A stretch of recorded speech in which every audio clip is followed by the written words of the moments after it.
This is Autoline Daily, the show dedicated to enthusiasts of the global automotive industry. New car sales are expected to keep going up and up and up until they don't go up anymore. And Bloomberg New Energy Finance predicts they'll keep going up 14 years from now. That's 2036. There's about 1.2 billion vehicles on the planet today, and Bloomberg NEF says it will peak at about 1.5 billion. It's all about demographics and urbanization.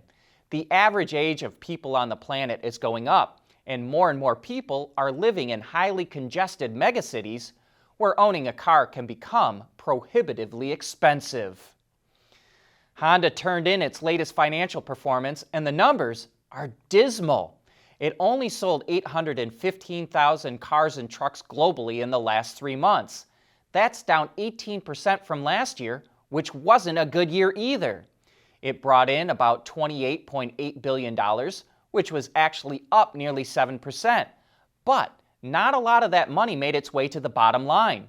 Honda reported a net profit of only $1.1 billion, which plummeted 73% compared to last year. Russia's auto industry pretty much collapsed after its invasion of Ukraine, and now Volkswagen and Mercedes are looking for exit strategies. VW, which is Russia's largest foreign investor, wants to sell its assembly plant in the country. It may only get 450 to 600 million euros for it.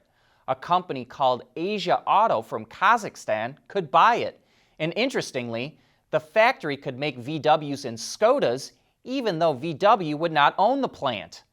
And Mercedes wants to sell off its remaining inventory in Russia, but cannot do so because of sanctions. The deal would not include its plant, which suspended production after the invasion.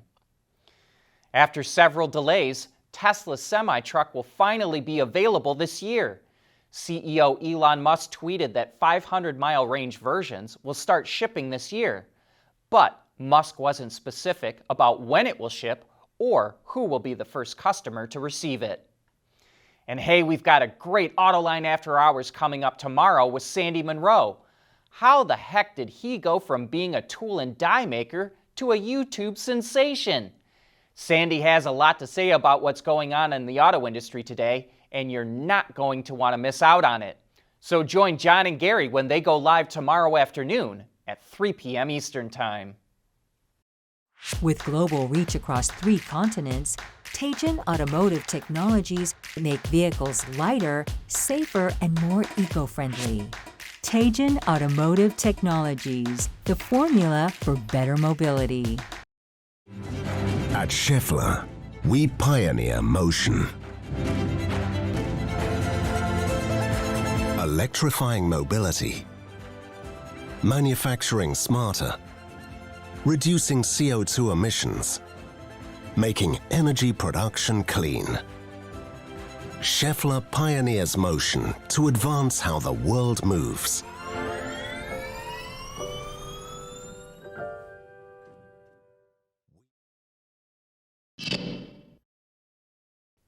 Autonomy is a startup that lets customers get an EV with a subscription, and it just ordered $1.2 billion worth of vehicles.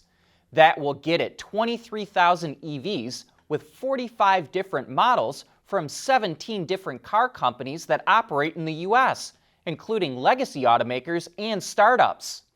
Autonomy is partnering with AutoNation, the largest auto retailer in the U.S., to handle prep work and delivery of the vehicles. Scott Painter, the CEO of Autonomy, who was recently on Autoline, says that EVs are expensive and that a subscription doesn't require any down payment or long-term commitment, so it will help speed up the transition to EVs. And time for some news on future EV products. Auto Forecast Solutions says that Polestar will start making the Polestar 3 at its plant in Charleston, South Carolina in October of next year.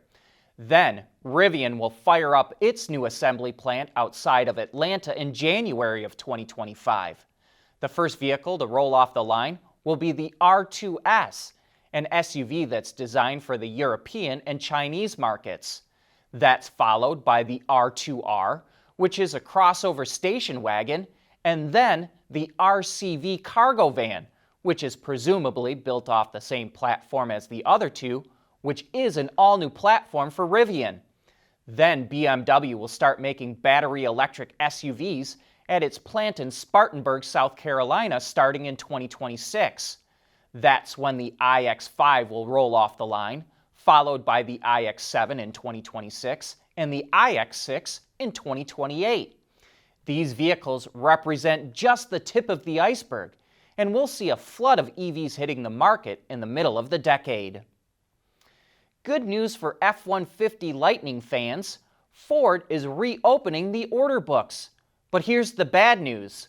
Prices are going up by $7,000 to $8,000. The entry-level Pro model, which started at just under $40,000, now costs nearly $47,000. The top-of-the-line Platinum Extended Range is almost $97,000. And those prices don't include destination charges, by the way. Ford blames rising raw material prices on the increase, but we wonder, have raw material prices really gone up that much? Or with Tesla and Rivian boosting prices, did Ford think that as long as customers were willing to pay that kind of money, it may as well raise prices too? Speaking of Ford, it signed a deal with DTE Energy in Michigan to supply it with solar power. By 2025, DTE will add 650 megawatts of new solar power in the state for Ford, which means every vehicle produced in Michigan will be built with the equivalent of 100% carbon-free electricity. Ford says this deal will reduce CO2 emissions by as much as 600,000 tons. We want to know what drives your testing. OTA, connected car, diagnostics, remote testing. Intrepid Control Systems is here to help you work from anywhere. Intrepid Control Systems, driven by your data.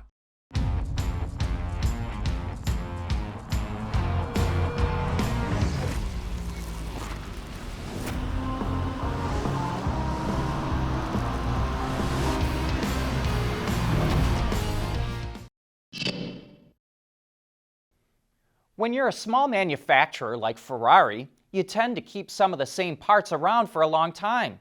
While that saves money, it's also leading to a recall that spans back 17 years. Over 23,500 Ferrari models from as far back as 2005 are being recalled in the US for a faulty brake fluid reservoir cap that doesn't vent properly and could cause a leak. Thankfully, the affected models just need a new cap and a software update that pops up a warning light when the brake fluid level is low. Thank goodness, this also is free for owners. Mercedes kicked off production of its street-legal supercar with a Formula One powertrain, the Mercedes-AMG 1. And like any car of this level, it's not built in the same factories as its standard vehicles. A new small series production facility was set up in the UK with the help of Canadian company Multimatic, which are the same folks that build the Ford GT. There are a total of 16 assembly and testing stations to bring the entire car together, except for the powertrain, which is done by the F1 experts in England. At 1.6 liters, the AMG 1's V6 engine almost looks comically small, but with a combined output of over 1,000 horsepower, this car will scream. U.S. car dealers are taking advantage of tight supply to charge way over the manufacturer's suggested retail price, but that could come back to bite them. According to the research data company GfK, 80% of buyers in May and June paid at or above the suggested retail price, and those people are much more likely to talk bad about the dealer and even the manufacturer. GfK says 31% of the buyers who overpaid would tell others not to shop at that same dealer, compared to 14% who paid MSRP. And 27% of overpayers say they'll never buy the same brand again, versus 10% who paid right at MSRP. People that overpay are also less likely to go back to the same dealer for service. Have you overpaid for a new car lately? We'd love to hear what you think. But that brings us to the end of today's show. Thank you for tuning in.